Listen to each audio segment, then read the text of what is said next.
Welcome to Multiple Offers, a real estate show with competing perspectives. Today, is somebody watching me? Put that coffee down. If you're good at something, never do it for free. How'd you get the gig? Oh, they were hiring. It was only a 2-week course. I will sell this house today. What are you, some kind of real estate agent? He's a realtor.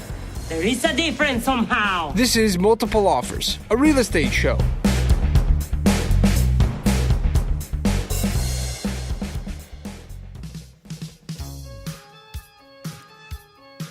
I'm just going to let this play, Jeff. Okay. Are we going to listen to the whole song, Matt? No, you can start talking now. Love this song. It's our first show of the new year. I'm stepping things up. We got a little music in the background. You changing it up? Okay. 2019. It's a year of change. This is our last Express episode of our 3 Express episodes. It's surprisingly difficult to talk while this music's You gonna hit the post? I want to Do you want to sing? I just kind of want to bop my head a little bit. And we're doing really good radio right now. So we are on episode 36, our last Express episode. I'm not even going to pretend. We recorded this before 2019. Hopefully there is a 2019. But if there isn't, you won't be too upset with us because you're not listening to Multiple Offers, a real estate show. If the bomb went off. What are you talking about? I don't know. What are you talking about? I was just talking about like Y2K.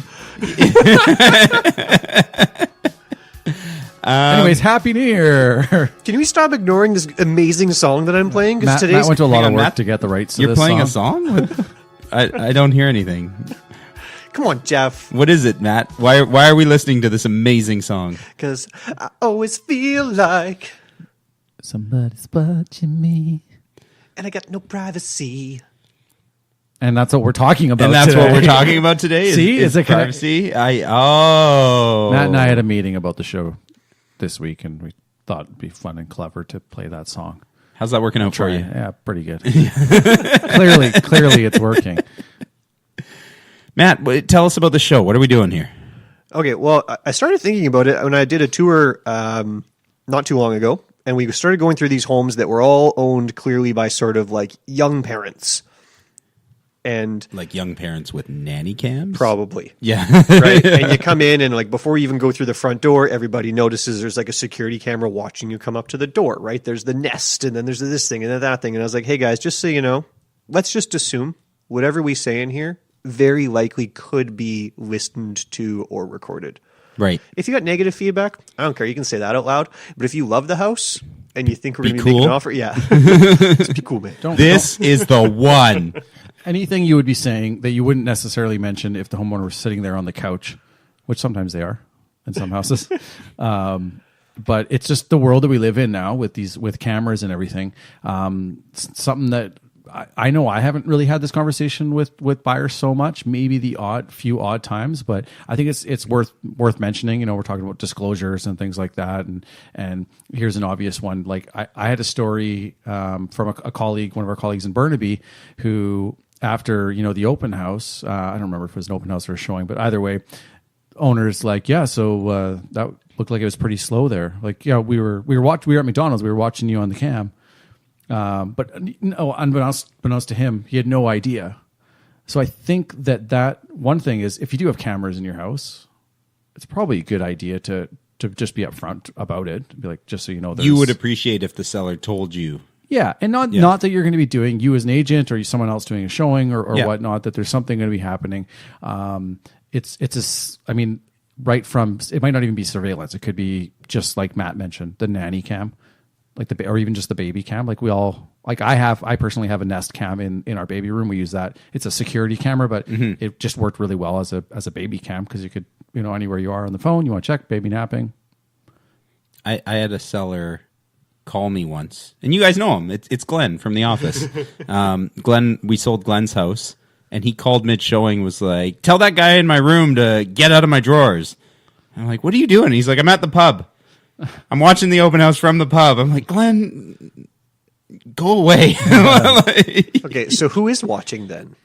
Like, do we have to assume, should we assume that we're being watched now? I think you should always assume. I don't think you always are, but you're better safe than sorry, I think. And that goes both ways. Like Jared, you said, like the seller should tell you if they're going to be watching you, and that's kind of stressful. Where this is the person who you're on their team, you represent the seller, and you're looking out for them. But you might say some things, and I do warn sellers about this sometimes. I'm like, guys, if you ever get feedback from people, I do say some things that maybe don't put you in the best light sometimes, or the house or whatever it is. But it's all strategic in that we want to be forthcoming about this part of the house, so people don't feel like we're hiding stuff. Right? Yeah. So don't feel like I'm getting in the way of the deal. I am telling them because it is a good thing for you. Because if this comes up as a surprise, it could kill the deal. It's calculated based on years of experience, and it's never a detriment to you. Yeah. So I'll say that anyway, because we've had feedback before where somebody's like, hey, I had sent a secret shopper into the open house, and man, that realtor was saying all this stuff. So I always try to warn them. But now the idea that we could be being watched and heard really changes things just for your own client, and then when you take a buyer through, and then that whole... And it might not even be designed for you. Another agent in our office was telling me he's dealing with a couple that's getting divorced, and he spotted a hidden camera in the house and thought it was pointed at him, and he asked the husband, and the husband was like, what hidden camera? That's pretty crazy. Doing surveillance on your spouse. Yeah. Well, I guess, man, that's a possibility. I mean, they're cheap now. You can get these cameras. Oh, yeah. You get an app on your right? phone. I have a new neighbor in my townhouse complex, and puts up, a doorbell cam or whatever. I don't even know if it is one, but it looks like it could be. And because we're talking common property, so his doorbell cam is also viewing my patio in my front area and into the common area, so whoever's walking by. Two sides of the coin. One side, good for security. If somebody is doing something weird, sketchy, trespassing, cutting through, whatever, there's a break-in. We have that there. But there's issues around, hacking. Other people, these streams aren't usually secure. If somebody did want to watch, even me with my baby cam, somebody can watch that if they really want to. So don't put it in the bedroom, is what you're saying. Make sure it's facing the crib and it's not necessarily facing, your wife nursing or something that's like right. Potentially could be. If somebody wants to watch my baby sleep, then fill your boots. But I don't know, if I had a neighbor's camera that was facing my patio or somewhere where I'm enjoying or I'm playing with my baby or whatever, it just becomes a privacy thing. Some of it is kind of cool though. Like I had a listing this year where a buyer was showing it and the instruction was close the door, the cat tries to get out. And I get a phone call from my seller about 15 minutes into the showing. He's like, can you call the buyer and just tell him to go close the door? And I'm like, how do you know the door's open? And he's like, I get a little notification on my phone when the door opens in my home. He wasn't watching. He didn't have a camera. But so I call the buyer's agent and I'm like, this is going to sound really weird, but I think he left the door open. He's like, that is really weird. I think you're right, but what the hell? Yeah, I mean, I had something similar like that happen too, right? Where people are watching, right? Yeah. I was showing 2 townhouses in the same complex, finished at one. I was a little behind schedule with the tour. So I was like, I can't remember the instructions to set the alarm. We're going to go show that one for 12 minutes. Oh, and then come back? I'll come back and set the alarm. And while I'm showing the other one, I get a call. Mm-hmm. And it's like, hey, we know you left, but you didn't set the alarm. And like they know everything that's gone on for the last 20 minutes. They know when I disarmed the alarm to enter for the showing. So they got a notification like someone's in your house now. Yeah. And then they know everything else that's happened after that, right? And that was a real warning sign too. It's like, okay, people are really paying attention. That would be hard as a seller. Like if you had the option to sit and watch every person that looked at your home, it'd be really hard not to watch You'd be tempted to do it. I feel like I would feel like it's creepy, like it's an invasion. Oh, it's totally creepy. Personally, I think I would have an ethical issue with it. Part of what would be so tempting is how creepy it is. There's also there's a reason why you have an agent. Like you have that third party who's you remove yourself from that situation. Maybe it's not helpful to sit there. Like I don't know if I like to cut that guy's jib or his kid. Like it could potentially tarnish that. If you're negotiating or something like that and you remember that, his kid was jumping on your couch or something, like maybe you don't want to know. Well, and I try to look at buyers for a potential listing on a macro level. I don't try to get too stuck on each individual showing. I'm calling and I'm getting feedback. But if I put my hopes in every single one, and if as a seller you can watch and you're like, those guys said they loved it. why haven't they called back? They loved it. Because, I mean, you guys know, for every person who writes an offer, there's 5 or 6 people who come through the house that love the house. Yeah. And just for whatever reason, they're not ready to go, or plans changed, or something. They love another one a little bit more. Yeah, totally. Yeah, well, that's true. So where's that line drawn right now? Like, somebody has security, surveillance, they've got audio and video, or one or the other. One, should they watch? 2, it's beneficial to us to know, especially if it turns out they are the one who made the offer. Should be like, hey, can you send us the tape? Yeah. Because, I mean, we are working for them to get as much information we can to negotiate on their behalf. It is your job as their agent to use all knowledge available. Yeah. That's actually in the job description. Yeah.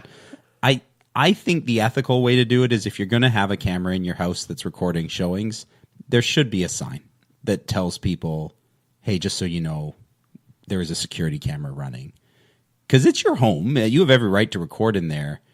But there is something creepy about recording people who don't know that they're being recorded. Definitely. So that's where I really wonder what the future sort of holds for us, right? Like, yeah. Because it's going to take a while before that comes as common practice to disclose that you're being recorded. Yeah, I wonder if that becomes a law at some point, where because you can't record someone on a telephone. Like recording telephone conversations, I believe legally you're supposed to tell the other person if you're recording. But I don't know that there's any rules about recording in your own house. You came in my house. Yeah. So just assume you're being recorded. You see a baby. If you're in a baby's room, nursery, Yeah. 99.9% of the time there's a camera in there, whether it can be streamed to their cell phone. Who knows? Maybe check the model. Tested a few times, like say something really controversial but not true about the house, and then just see. Like, oh yeah, no, it's right next to an airport. The planes fly right over top. Yeah. You get a call from the agent. No, it does not. So, and then for sellers, what's your advice? Do you think they should turn the camera off? Should they just refrain from listening? Should they listen and look for that tidbit of information that helps them sell their house? If your agent is, most of us are there for our showings. We try to be there for all the showings, not always, 100% possible. If your agent is not there, maybe it's a good idea that somebody's paying attention. Maybe the other agent didn't show up to the showing. If it was, one of those situations, not that they happen that often, but maybe someone should be paying attention if the agent's not there. Yeah, somebody just lost their license over that a few weeks ago. Gail, our office manager, was just telling me about that. Lost their license they got their license suspended because they didn't show up. They let the buyers just sent the buyers through. Yeah.